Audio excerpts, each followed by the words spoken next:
Parents tentunya tahu bukan jika kebanyakan bayi dapat menyusui, bahkan bayi yang lahir dengan kondisi prematur atau bibir sumbing. Namun, ketika bayi yang lahir dengan salah satu dari beberapa kondisi metabolik genetik yang langka, pemberian ASI ataupun susu formula menjadi tidak memungkinkan. Seperti yang parents ketahui, terdapat 3 kelompok utama gangguan metabolik pada bayi.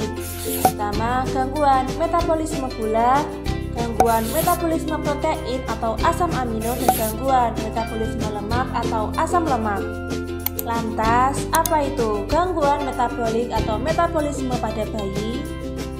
Gangguan metabolik merupakan salah satu penyakit bawaan langka yang disebabkan oleh defisiensi enzim, reseptor, protein pengangkut atau faktor sinergis dalam metabolisme asam amino, asam lemak, dan asam organik yang bersifat toksik bagi sel dan mengganggu fungsi organ pada tubuh bayi. Pertama, gangguan metabolik penyakit galaktosemia merupakan ketidakmampuan tubuh untuk memecah galaktosa atau laktosa yang merupakan gula utama dalam susu atau ASI. Anak akan memerlukan susu formula khusus yang bebas galaktosa untuk mencegah komplikasi seperti penyakit kuning, muntah, diare, dan kematian. Kedua, gangguan metabolik fenilketonuria yang merupakan kondisi bayi dengan PKU yang tidak dapat mencerna fenilalanina, suatu asam amino. Bayi akan memerlukan diet rendah fenilalanina dan pemberian ASI serta susu formula khusus dengan pemantauan yang ketat.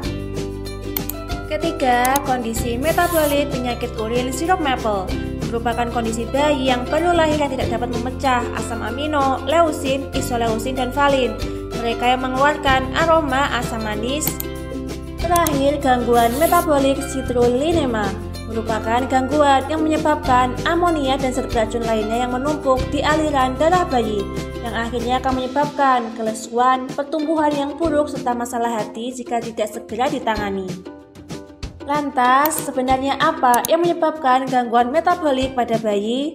Pertama, dikarenakan genetik atau kelainan genetik yang diturunkan dari keluarga. Kedua, disfungsi organ, gangguan pada organ yang terlibat dalam proses metabolisme. Terakhir, disfungsi mitokondria yang merupakan bagian kecil dari sel yang menghasilkan energi. Jika terjadi mutasi, fungsinya akan terganggu. Lantas, apa yang perlu mom ketahui dari gejala bayi dengan kondisi gangguan metabolik? Pertama, bayi akan terasa lemas, mual, dan muntah, bau nafas, keringat, air liur, dan urin yang tidak sedap, mata dan kulit yang berwarna kuning, serta perkembangan fisik yang terlambat, mengalami pembesaran hati, limpa, dan ginjal. Bayi sering mengalami kejang, pernafasan yang cepat, atau periode singkat tanpa pernafasan, dan penambahan berat badan yang buruk, serta rambut halus bayi mengalami kelontokan, ichthyosis atau kulit yang kering, menebal, dan bersisik. Lalu, bagaimana metode pencegahan pada bayi dengan gangguan metabolik? Sebenarnya perlu untuk calon orang tua ketahui serta mempelajari dengan seksama kemungkinan resiko bagi anak mereka.